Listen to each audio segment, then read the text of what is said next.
Thank you, everybody. Thank you, gentlemen, for taking time to talk to us. First question to Juan.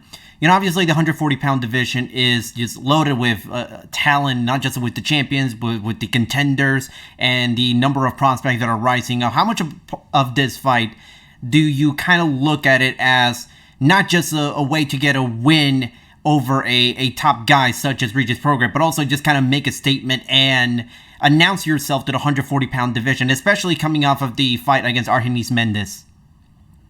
Honestly, after this fight, I think everybody would be in fear of me at 140. It's probably be a little harder to find me a fight. After this fight with Regis. Regis, just real quick. Obviously, the fight against Josh Taylor, very, very close, very competitive fight. In the year that you spent sort of looking back on that fight, was there something that you kind of thought to yourself, okay, that fight maybe showed me there was a couple of things that I need to work on a little bit more? And do you think that we should expect to see maybe some alterations to your game or anything that you may have improved in the year since that fight? Yeah, for sure. Yeah, I definitely, I need to improve on a lot of things. I'm not gonna lie. Like going to the fight, I question myself if I can fight 12 hard rounds. Go to war for 12 hard rounds, and I did it. I only did 12 rounds before against Terry Flanagan, but that was a boxing lesson. I didn't really do 12 hard rounds. But with me and Josh Taylor, we fought 12 hard rounds. So it was kind of a question in my head. Now, now I know that I can fight for 12 hard rounds, and believe me, Josh Taylor is a very, very big puncher, and I took his punches just like it was nothing. And as far as like things I need to work on, I guess we'll see. But I've definitely been working. I kind of it's crazy because I actually had like 4 fights that fell out. So I kind of been in training camp this whole time since before the corona started.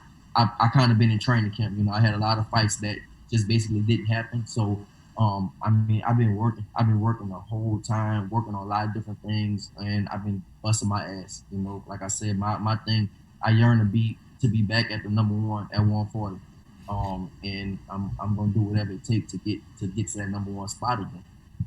Speaking a little bit on the training that you've had throughout this year, obviously, in preparation for this specific fight, how much of it did you have to sort of do or adjust as far as balancing how much you have to train to avoid maybe overtraining? Because as you mentioned, you've been training a lot throughout the whole year because there have been fights that you were supposed to have, and for one reason or another it didn't happen. So how much of it for this camp did you have to sort of think to yourself, okay, I should probably rein in a little bit just to avoid overtraining?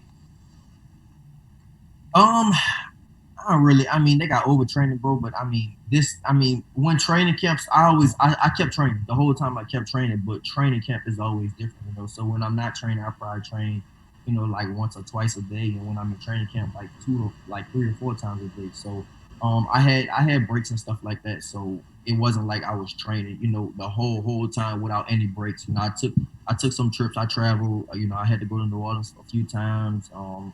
And I did some little trips to rest my body and stuff like that. But um, for this particular fight, it was yeah. I mean, I trained. I think it was like 8, 9 week training camp, and that was it. Thanks, Regis, and thanks, Juan. Best of luck to the both of you come October 31st.